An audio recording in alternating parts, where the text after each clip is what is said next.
భూకంపం సృష్టిస్తామని ఒకడు, ఇలా రకరకాలుగా కంపాలు వాటి గురించి మాట్లాడి గతంలో కూడా చాలా ఛాలెంజ్లు చేశారు.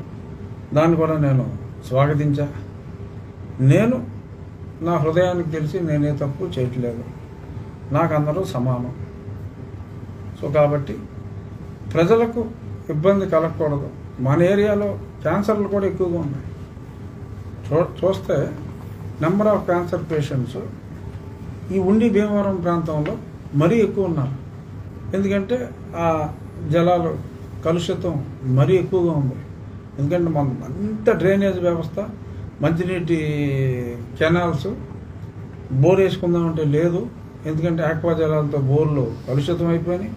కాలువ నీళ్ళే తాగాలి, కాలువ గట్లు ఆక్రమించేసి, చెరువు గట్లు ఆక్రమించేసి, ఆ మలమూత్రాలన్నీ అదే దాంట్లో వదిలేసి అవన్నీ మనుషులు తాగాలి.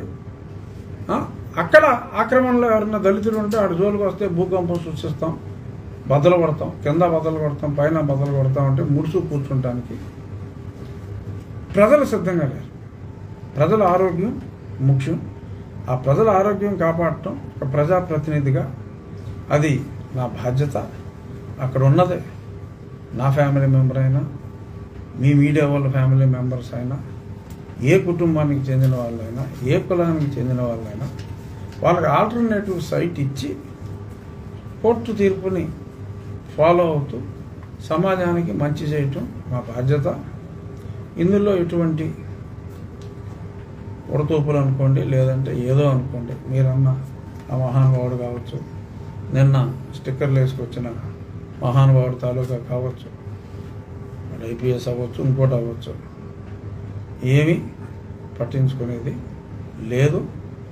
ప్రజలకు ఏం కావాలో అది చేయటం, నన్ను ఎన్నుకున్న ప్రజలకు చేయటం, అది నా బాధ్యతగా నేనైతే ముందుకెళ్తా. ఈ ఎలక్షన్లో మరి వాళ్ళు ఏదన్నా సునీల్ కుమార్ ఒక అభ్యర్థిని పెట్టుకుంటాడేమో నాకు తెలియదు. లేదు ఇప్పుడు ఆయనే రేపు మాపు రిజైన్ చేసేసి ఇక్కడ ఎమ్మెల్సీ చేస్తాడేమో నాకు తెలియదు. హర్ష్ కుమార్ వాళ్ళ అబ్బాయి నిలబెట్టాడు. ఓహో, అదే దాని గురించి మాట్లాడు. ఆల్రెడీ పెట్టేశారు, నిలబెట్టాడు. ఓహో, ఎవరో శ్రీరాజా అనుకుంటా, రెండో శ్రీరామ్, చిన్న అబ్బాయి సుందర్ చిన్న అబ్బాయి. సరే, మంచిది. సో ఇతను ఇలాగా చిచ్చు రాజేసి ఎన్నికల్లో లబ్ధి పొందుదాం అనుకుంటే ఓకే. మరి 3 సార్లు ఎంపీ చేసిన వ్యక్తి హర్ష్ కుమార్ నాకు బాగా తెలుసు. యూనివర్సిటీలో నా కొలీగు. నేను ఫార్మసీ చేస్తున్నప్పుడు అతను ఎంఎస్సీ చేసేవాడు. We were good friends. మరి ఇప్పుడు అన్నిటికీ మరి చదువుకున్నప్పుడు మా మధ్య ఏ కులాలు గొడవలు లేవు, చాలా అన్యోన్యంగా ఉండేవాళ్ళం. మరి ఇప్పుడు నా కులం అతను వేరే అనుకుంటున్నాడు, కానీ నేను తన స్నేహితుడనే మరి ఇంకా అనుకుంటున్నా. చూద్దాం, అతను డిఫర్ అయితే మనం చేయగలిగేది ఏమీ లేదు. బట్ ఈ కులాల మధ్యన చిచ్చు పెట్టాలి అన్నది డెఫినెట్గా ఇక్కడైతే జరగదు. అందుకని ఈస్ట్ గోదావరి నుంచి ఎక్కడి నుంచో మనుషులు తెచ్చుకుంటున్నట్టున్నారు. ఇక్కడ వాళ్ళు కూడా ఎవరో ఒకటి అలా ఉంటారు. అన్ని కులాల్లోనూ మంచి వాళ్ళు ఉంటారు, చెడ్డోళ్ళు ఉంటారు. Percentage varies. సో మరి నిన్న మరి అంబేద్కర్ ఇండియా మిషన్ వాళ్ళు ఒక 3-4 అరెస్ట్ అయ్యారు. వాళ్ళ పేర్లు నాకు ఇంకా తెలియదు. ఆ ఎఫ్ఐఆర్ కాపీ, ఇది పబ్లిక్ డాక్యుమెంటే కాబట్టి పబ్లిక్ డాక్యుమెంట్గా ఎఫ్ఐఆర్ కాపీ నేను తెప్పించుకుంటాను. బట్ అది ఆ వెహికల్ నెంబర్ నేనే వెరిఫై చేశాను నెట్లో. వెరిఫై చేస్తే గుత్తుకొండ వెంకట జోగారావు ఎక్కడో అన్నారు ఆ పేరు. అంటే అది కొడితే ఈ గుత్తుకొండ వెంకట జోగారావు, వర్షాల్లో రోహిత్, ఈ గ్యాంగ్ అంతా మరి ఒకే కంపెనీ స్థాపించినట్టు, వ్యాపారాలు చేస్తున్నట్టు మరి అన్నీ వచ్చినాయి. చూద్దాం రాబోయే కొద్ది గంటల్లోనూ, మరి రాబోయే కొద్ది రోజుల్లోనూ ఇకనైనా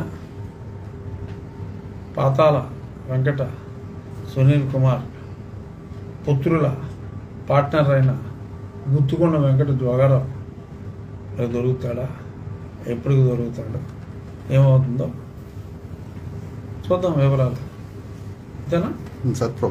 ప్రభుత్వం మారింది, ఇంకా సునీల్ కుమార్ యాగడాలు ఇంకా జరుగుతున్నాయి కదా సార్. దీన్ని బట్టి ఏం చెప్తారు సార్ ఈ ప్రభుత్వానికి? లేదు, ప్రభుత్వం ప్రస్తుతం ప్రజలకు పూర్తిగా సేవ చేసే పనిలో ఉంది.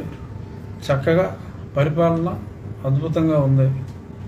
ప్రజలందరూ కూడా హ్యాపీగా ఉన్నారు.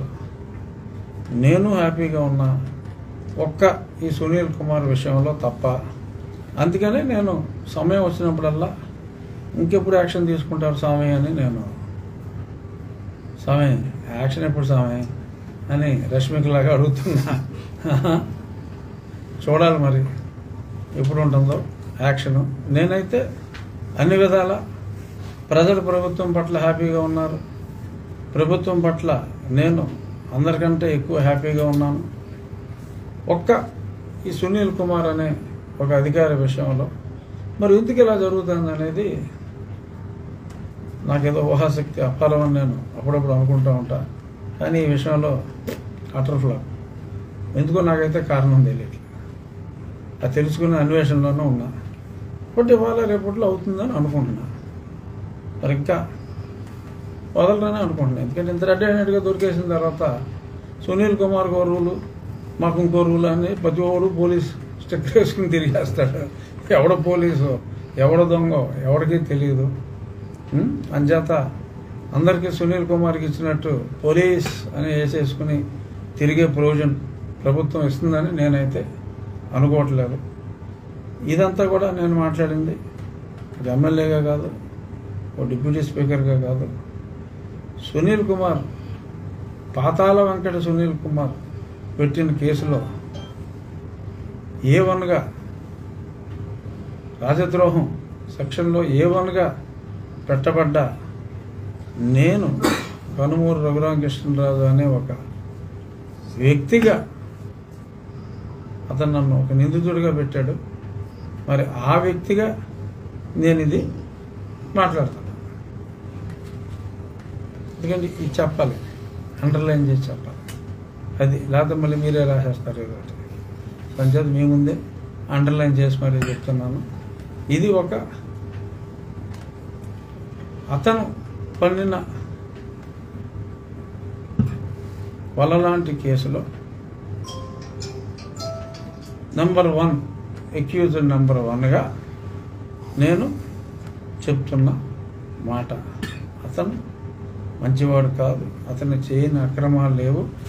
నిన్న జరిగిన సంఘటన అతని అక్రమాల కొనసాగింపు ఇంకా జరుగుతుందంటానికి. అలాగే మరి సస్పెన్షన్ చేయలేదు కాబట్టి మరి అతను డీజీపీగా, మరి అతను సీసీగా మరి ఎవడో మాట్లాడేస్తున్నాడు, చెప్పిన చేసేస్తున్నారు. రెచ్చగొట్టే ధోరణిలోనే ఉంది కదా సార్. రెచ్చగొట్టే ధోరణిలోనే అతను అంతా మాట్లాడితే ట్వీట్లు పెడతాం, బెదిరించడం, ఇవన్నీ కూడా రెచ్చగొట్టే ధోరణిలోనే నన్నేం చేస్తారా ఈ ప్రభుత్వం అన్నట్టుగానే నడుస్తున్నాడు. చూద్దాం, ప్రభుత్వం చేస్తుంది, లేకపోతే నేనున్నాగా. నేను ఓకే, థ్యాంక్ యూ.